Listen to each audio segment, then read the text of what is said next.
দিনের আলোতে আমাদেরকে হত্যা করতে চায় একটা অদৃশ্য শক্তি আমরা দেখছি, অদৃশ্য শক্তি। এবং এই অদৃশ্য শক্তি দিনের আলোতে আমাদেরকে হত্যা করতে চায়, দিনের আলোতে আমাদেরকে থামা মারতে চায়। যদি কোনো কারণে এই অদৃশ্য শক্তির কারণে নির্বাচন যদি না হয়, তাহলে আমরা যার জন্য আন্দোলন করেছি, সংগ্রাম করেছি, সব কিছু বৃথা যাবে। জনগণের যে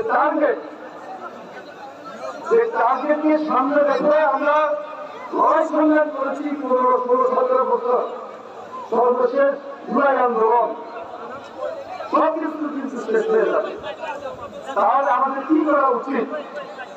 আমি একটা কথাই বলবো, একটা সুদৃঢ় ঐক্য সকল কালো ধারাকে, অদৃশ্য শক্তিকে রুখে দিতে পারে।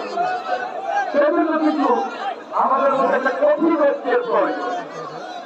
এই ঐক্যের মূল ছয়টি যিনি আছেন, তিনি হল তারেক রহমান। তারেক রহমান আমাদের মধ্যে যে ঐক্যটা নিয়ে বিগত দিনে আন্দোলন সংগ্রাম করার জন্য আমাদের দেশবাসীকে একত্রিত করেছেন, এই ঐক্যটা আমাদেরকে অত্যন্ত সুদৃঢ়ভাবে এবং অধিক ঐক্যের মধ্য দিয়ে ধরে রেখেই আমাদেরকে তার ক্ষেত্রে বুঝতে হবে। আমি বেশি বক্তব্য রাখবো না।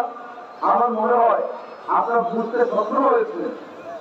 আমরা যদি এই দায়িত্বটুকু গ্রহণ করি, তাহলে এই জাতি এই কালো ধারা থেকে রক্ষা পাবে।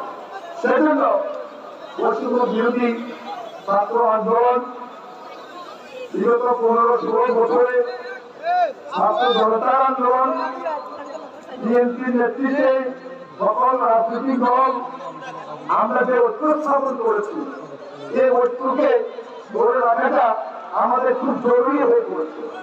আমি বেশি বক্তব্য রাখবো না। অনেকেই বক্তব্য দিতে পারি নাই, অনেকেই মঞ্চে উঠেও বক্তব্য দিতে পারি নাই, অনেকে মঞ্চে আনতেও পারি নাই। আসলে একটা সভা সুন্দরভাবে করতে হলে